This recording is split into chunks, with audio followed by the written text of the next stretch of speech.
You are about to see a collection of authentic artifacts recovered from the final resting place of the RMS Titanic, 2.5 miles beneath the surface of the Atlantic Ocean. They have been chosen, conserved, and arranged to tell the story of one of the greatest maritime disasters in history. Hello, my fellow Titanic fans. I have some very exciting news for you. Now, for the past year or so, Titanic The Artifact Exhibition has been travelling around Europe, Brussels, Paris, Stuttgart, and numerous other places. And I sat at home patiently waiting for it to come to the UK. And I waited and waited and waited some more until I finally got sick of it. And a few months ago, they announced an exhibition here in Switzerland. And I thought, Titanic and chocolate, yeah, that's far too much a good of an opportunity to pass up. So I booked myself a plane ticket and here I am in Lausanne in Switzerland. So fancy coming along with me as I check out Titanic The Artifact Exhibition here in Switzerland? No, my luck, they'll probably announce a date in London in a few weeks. But what can you do? Titanic L'Exposition? Let's go. Before we begin, just a quick bit of history first. Titanic The Artifact Exhibition is organised and run by Premier Exhibitions, or RMS Titanic Inc, the company that owns the sole salvage rights to the wreck of the Titanic. They opened their first permanent Titanic experience in Orlando, Florida in 1999, one that I'm yet to visit for myself. They also currently have a permanent exhibition inside the Luxor Hotel in Las Vegas, which I have visited, and it is of course amazing. Since then, they have also held numerous temporary travelling exhibitions around the world. When you arrive at the entrance to the exhibition, you are presented with this, a uniquely designed boarding pass. I say unique because each one is different. On the reverse, you are assigned with a real-life passenger who sailed on Titanic's maiden voyage. It also has a bit of information about your assigned passenger, i.e. class, cost of ticket, and sometimes a short biography. Now keep hold of your boarding pass because at the end of the exhibition you'll have the opportunity to look up your passenger and see if you were fortunate enough to survive the voyage. Like I said, I've been to many of these exhibitions and I'm yet to be assigned a passenger who survived. When I turned over my boarding pass to discover the identity of the passenger assigned to me, I saw that I was second class. Not first class like I should have been, but at least I wasn't third, things were looking up. Then I saw that the passenger was female and I thought, this is an odds-on thing. I'm going to get round this thing for the first time with a passenger who actually survived. In fact, I was quite eager to skip to the end, just to find out the fate of my passenger, of which I was certain was that of survival. Come with me to the end of this exhibition to find out whether I survive.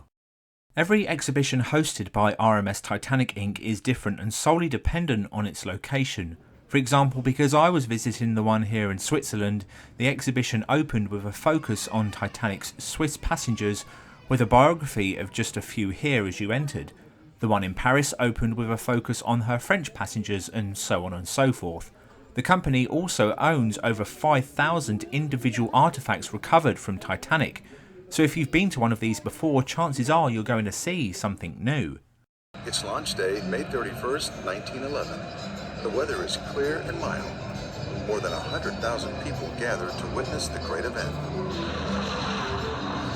Shortly after noon, a red rocket signals the launching. The final timber support is knocked loose, and the great hull slides smoothly into the water. The next day, the Belfast Observer reports, "It was so monstrous and unthinkable. It towered over the buildings and dwarfed the very mountains by the water. A rudder as big as a giant elm tree, propellers the size of windmills. Everything was on a nightmare scale." Welcome aboard Titanic. Your bags are aboard. May I assist you to your stateroom? Let's walk down this first-class passageway. One of the things I enjoy about these exhibitions are the recreations of some of Titanic's interiors, although some, like me, will notice they're not entirely accurate. For example, this first-class corridor would have been a lot narrower, but it's done just to give you a sense of what it was like on board, so it's no real big deal anyway, and I personally think they're awesome.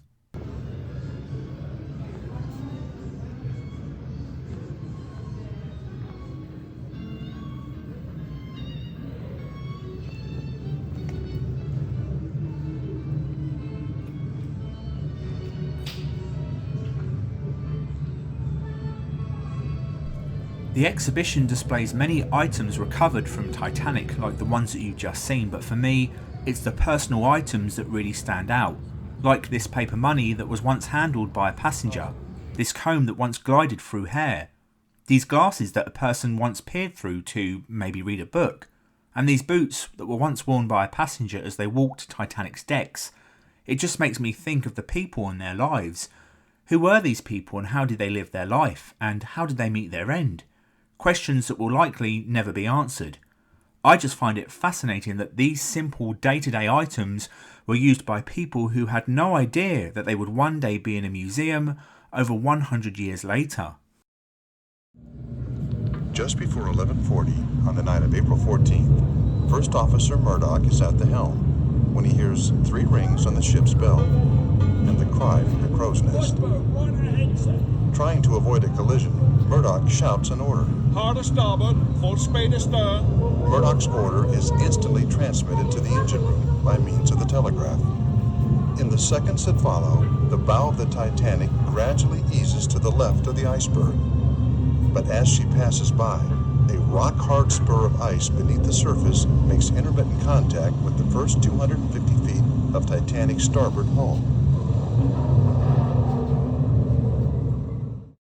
I have to be careful at this point because I don't want it to come across that I was having a lot of fun, because ultimately you have to remember that people died on Titanic.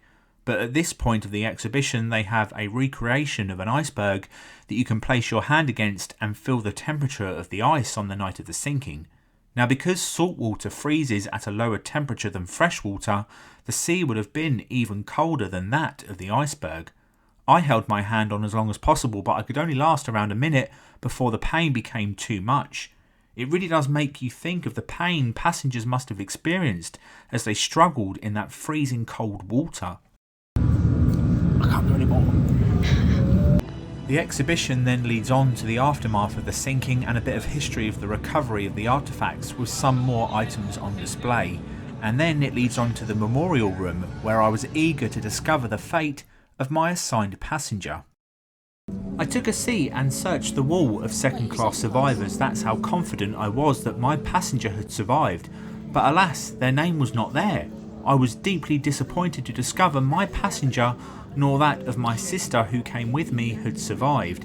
Her passenger was a third-class male, so their fate was pretty much a given from the start. I am determined to one day be assigned a passenger who survives. That just means I'm going to have to keep going back to these things, which works out fine for me. And so I walked away towards the gift shop, eager to lighten my sorrow with some retail therapy, which brings me nicely on to today's final point. We all know how much I love a gift shop. Honestly, it feels more like an addiction at this point, and I have a saying that any attraction is only ever as good as its gift shop, and today's did not disappoint. They had all sorts of stuff for purchase, from tiny trinkets to a rubber duck, which I did not purchase, up to more expensive items such as reproductions of Titanic's chinaware. I wanted a teapot, but seeing as I was flying home with EasyJet, my confidence of it returning to me in one piece was, well, non-existent. Only got myself a nice fridge magnet, which is another addiction of mine, and a t-shirt. A ticket for this exhibition will cost you about 35 Swiss francs with a booking fee. There is non-refundable locker storage available on site for 2 francs, and the exhibition comes with a free audio guide available in multiple languages. This particular exhibition is on until January 26th of 2025, so don't hang about if you plan to visit. In conclusion, the exhibition here, as well as other locations, is really worth a visit, even if your interest in Titanic is not as in-depth as mine. And I know I present these videos in a light-hearted way, but please do remember that it's never far from my mind that at the heart of all of this is a tragedy and a great loss of life. If you have any questions or comments about the exhibition or Titanic, please feel free to comment below. With that said, thanks for watching, and don't forget to check out my other Titanic related content on my channel. Have a great day, and I'll see you soon. The Titanic was a crowning achievement of industrial age technology. It was also a symbol of a turn-of-the-century conviction that man had triumphed over nature. It's a timeless tragedy that fascinates and haunts us still. What can we take away from this incredible event? What emotions, what ideas about our own trust in new technologies, or our sense of adventure, or the value we place on our lives?